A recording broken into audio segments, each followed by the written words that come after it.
My name is Demetrius Lancaster. I'm the founder and CEO of Joy Education Foundation. What we're really responding to is the reality that 1 out of every 5 students has a language-based learning disability.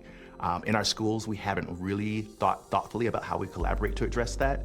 And what we notice now is that we have a rising tide of our 4th graders who will require additional time with a reading teacher or a school tutor in order to be ready for college. And so what we're doing is we are creating a safety net to enable students, no matter where they live, to be able to access that affordable reading support. The way that we do that is through virtual and mobile reading clinics. We're thinking a bus that is the combination of a bookmobile, a gaming truck, as well as a learning lab, where students are really able to have a full experience around reading that is joyous, that is personalized, and that gets them to a place where they're feeling confident to read. It's a blended learning model that is responsive to where our kids are, but also where our tutors are. Our tutors, as I mentioned, are families who are often transient. They are retired educators who are in a very different space in their life, but everyone plays a role in our technology and the way that we are distributing that to our kids and families, make an opportunity for them to find support that otherwise they would have to pay lots of money for.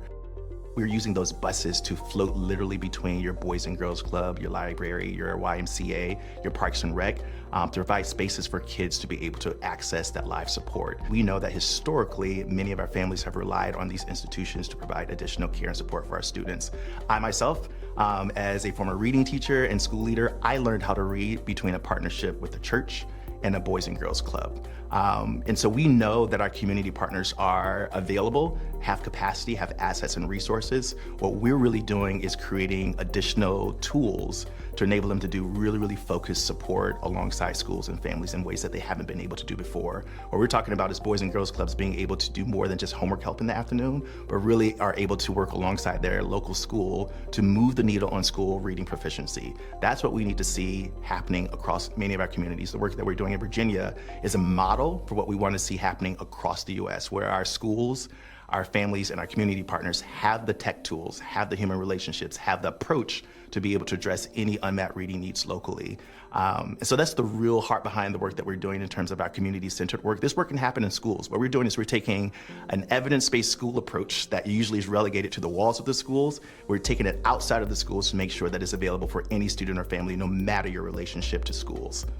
We're moving the needle around the key levers that are really supportive and accelerated learning. And the thing that we're really keeping the eye on is our students walking away from us with the skills that they need in order to engage in independent, self-directed learning.